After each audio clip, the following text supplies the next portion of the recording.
hair's looking a little crazy because I just got home from the gym, but I wanted to chat with you guys, so I figured might as well. I am quitting my weight loss medication. Like, period, that's it, I'm done.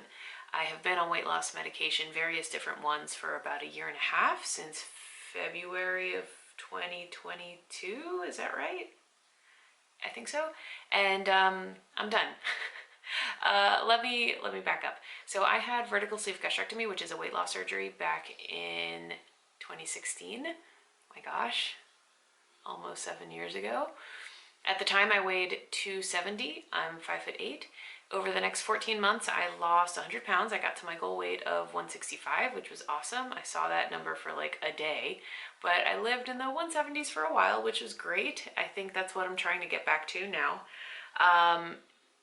But 2018, 2019, and 2020, I had a lot of really awesome life stuff happen. I did an Ironman, I moved home, bought a house, great things. But over those 3 years, I gained like 12 to 15 pounds per year, which at the time felt really slow because it's like a pound a month, but added up to almost 50 pounds of regain when I had only ever lost 100.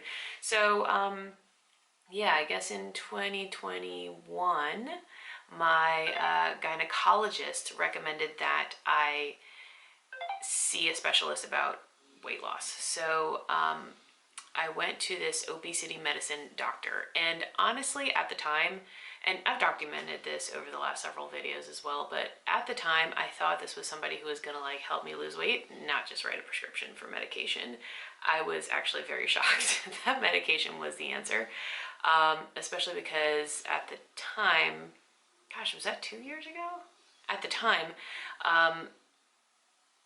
that wasn't as popular as it seems to be now. Maybe she's like cutting edge doctor, I don't know, but she's not a great doctor. Anyway, so initially she put me on diethyl. Then, so like I see her every 3 months, and every 3 months she changes my medication more or less. So initially she put me on diethyl. Then the next time she put me on Topamax, which I hated because it gave me brain fog like real bad. Then she put me on phentermine together with Topamax, and that's where I lost a lot of weight. I lost like 20 pounds, I think, in a pretty short period of time, and I've kept that off, which is great. But phentermine kept me up all night. Like, I was not sleeping, I was not rested. I would wake up like in tears because I was so exhausted. And I had the brain fog. Like, she said the phentermine and the Topamax were gonna like cancel out the side effects, but they did not. So I told her I hated that. So then she put me back on diethyl, but together with Topamax. And then she put me on Wegovy together with Topamax. And I have been on that, I don't know, maybe like 9 months? A year? I don't know. I don't feel like the Wegovy is really doing much for me. I don't feel appetite suppression. The diethylpropion and the phentermine were both craving suppressants, and I did notice that I just like thought about eating far less frequently.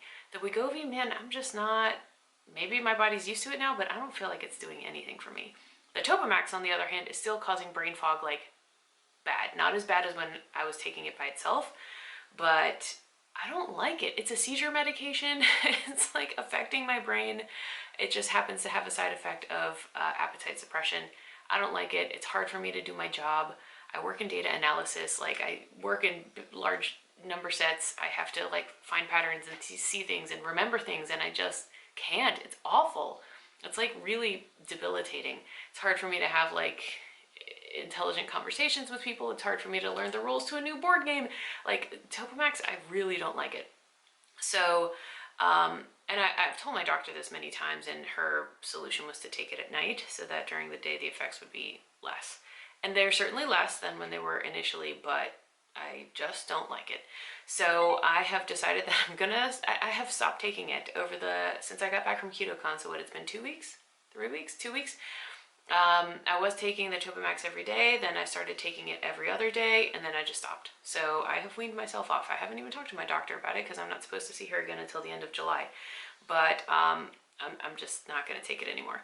The Wegovy is a little bit harder to quit, and I mean, I don't have any negative side effects from the Wegovy, but I also don't have any like positive effects either. So I feel like I just shouldn't be taking it. but it's less urgent to me that I get off of it because it's not, I feel like it's not giving me negative side effects. But anyway, right now I'm on the 2.4 dose once a week. And these come in like injection pens, so I can't like take half necessarily and then take the other half later. So I think what I'm gonna do is space it out. Instead of taking it every 7 days, I'm gonna go like every 8 days and every 9, every 10, and like eventually just quit that too. Yeah. I'm afraid to just stop taking it altogether because I was very much like tapered up, so I feel like my body has gotten used to having it, so I think it's better for me to taper down than to just quit altogether. So anyway, that is my long-term plan. I'm obviously doing this very slowly. It took me 2 weeks to get off of the Topamax, and I have not yet started the tapering down of the Wegovy, but I'm going to do it, and it's going to take me several weeks, probably a couple months, but that's my plan.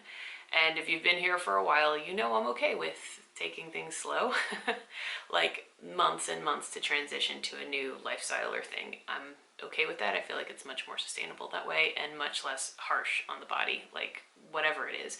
So for example, when I first started eating low carb, my endocrinologist, because I was diagnosed as type 2 diabetic back when I was 29 before I had weight loss surgery, my endocrinologist was the one who recommended a low carb diet. Thank God, because I feel like a lot of endocrinologists just like give you medicine and tell you to move along. But she did, initially I was taking whatever that popular medication is for diabetes. I can't remember what it's called because it's been a long time. But anyway, and I only took that for a couple of months. She put me on a low carb diet. And so like initially for like many, many months, I did like 100 grams of carbs a day or less, and that was a big life change for me. Then I did many months of like 50 to 100, then I did many months of 30 to 50, then I did many months, you know, eventually I got to like 10 to 30, which is kind of where I still live now. But I mean, it took me, what, a year or more to get to that point, and that has been very sustainable for me. It is very easy for me to eat low carb to this day because I did it that way. So anyway, tapering myself off of the Wegovy. But what's my plan after that? Because I still need to lose weight. Right now, okay, when I chatted with you guys last time, I told you I was living around 190, sometimes 5 pounds down, sometimes 5 pounds up. But I really want to be like in the mid 170s. So I'm looking at like 20 pounds, which to my doctors is like an emergency. But I feel like that's very doable. I can do this. But how do I even lose weight? It's been a long time since I like actively did this. And maybe that's part of why the Wegovy isn't working is because I've just kind of relied on the appetite suppression, and I haven't really been like dialed in with like macros and nutrition and calorie counting and like all the things that I know how to do. I've just kind of let the medicine run its course. And like I said, over the last year and a half, 2 years, I have lost. When I started seeing the obesity doctor, I was at like 225, and now I'm at like 190-ish. More on that in a second. So yeah, I lost like 35 pounds, but you know, I see some people taking these weight loss medications who have lost 60, 70, 90 pounds. That has not been the case for me. Maybe it's the sort of thing that like it works if you work it. I don't know, but it's not for me. I don't like it. I feel like I can lose weight on my own, and I'm going to. That's what I'm here to say, and that's what I'm here to document. I'm going to do this on my own. I don't need that medication, especially because it's such an attainable number. So, first things first is to start tracking macros again, which I have not done in years. Actually, when I started seeing this obesity doctor, she wanted me to stick to 1,200 calories like that kind of indefinitely, which to me is like big red flag. I don't think that's healthy. I don't think that's an appropriate amount of intake for a person of my size. I'm 5'8" and weigh almost 200 pounds, so eek. But initially on those earlier medications, I was eating so little that I thought maybe I was eating around 1,200 calories or less, but I didn't want to track that because it was kind of terrifying to me. So I just haven't tracked in years. So I thought, okay, now I need to get back in the mindset of weight loss. And how do I do that? I need to track my macros first things first, just to even get a baseline. Like, I don't even know how much I'm consuming, or I didn't know how much I was consuming. And then, you know, if I see what I'm consuming on average, then I can like reduce it a little and like step myself down, and that's how weight loss happens, generally speaking. And after that, if I still need help, I think I'm gonna hire a coach to help me out, because there's no shame in getting help from a professional. So last week I started tracking my macros. I decided actively, like, I'm just gonna eat whatever I have been eating normally and see what it looks like. Am I under 1,200 calories? I have no idea. Literally no idea, which is crazy, right? I've been tracking macros since I was like 8 years old on Weight Watchers. Like, this is a skill that I have. I just haven't used it in a while, but I know how to do it. So here's what's crazy is I tracked my macros all week, Sunday to Sunday, and there were several days where I was at like 1,700 calories, and several days where I was almost at 3,000 without even noticing it. And I tell you, I eat low carb. That is easy for me. I just eat protein and protein and protein all day long. I eat chicken, I eat chicken wings, I eat fish, I eat ground beef, I eat eggs. And on days when I work out, I'm hungrier, but it was mind-blowing to me to see that, oh, I ate 2,800 calories and didn't even feel full, or like I ate too much or anything. So I think it's really good that step one was just bringing some light, shedding light on the situation, being cognizant of what I'm actually intaking. That was last week. And this week, I think if a normal 1,700 calorie day feels normal as like a 2,800 calorie day feels, then let's just try to stick to 1,700 calories and see how it goes. So that's my plan for this week. But I was just so surprised at how variable my macros were throughout that entire week and the range. And never was I near 1,000 calories. Like, that fear or concern of mine has gone out the window. So I guess that's good too. So, oh, but here's the other thing. I said I had been around 190, sometimes 185, sometimes 195. So before I left for KetoCon, I was 195. When I came back from KetoCon, I was 199. And I was like, oh Lord, I have not seen that number in a long time, which is crazy. Again, eating fully low carb, just eating too much. So then I was traveling. You guys might have seen my travel vlogs, which I enjoyed doing so much, but I was like, oh, maybe it was just like flights, water retention, whatever. I gave myself a week, weighed myself again when I got back from Arkansas. I weighed 200.2, so like I stayed the same. It's like, oh, that's not good. I'm not in that 185 to 195 range anymore. I'm like slowly creeping up, and that's what we don't want to happen. So, when I started that week of tracking, I was 200.2. At the end of the week, I was 199.2, so I lost 1 pound.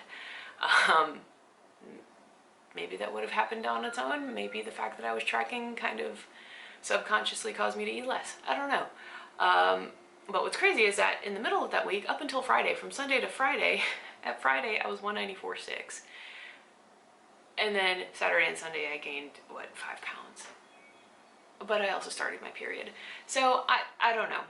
That's what I'm saying. I'm just trying to get a baseline and slowly take this step by step. So step one was tracking for a week, normal food. This week I am attempting to stick to about 1,700 calories per day. And I'll let you know how that goes. I've also been much more aware of drinking water, which is crazy because I used to be so good at that. It used to not require any thought at all. I have this like 24-ounce bottle of water that I've used for years and years, and I used to drink 3, 4, 5 of those no problem. But I realized during that week of tracking, I was sometimes only drinking like 2, 2.5. So this week I'm also actively increasing my water intake as well. But anyway, that's the plan. That's what I'm doing. I feel really good about my plan. I feel good that I'm taking it slow. And I think it's going to be sustainable, and I hope that you guys stick along for the ride of watching me lose 20 pounds, because that's what I'm here to do over the next however long it takes me. Doesn't matter. The point is that I'm making healthy changes for my life. So I hope you're well. Thank you for watching, and I will talk to you soon.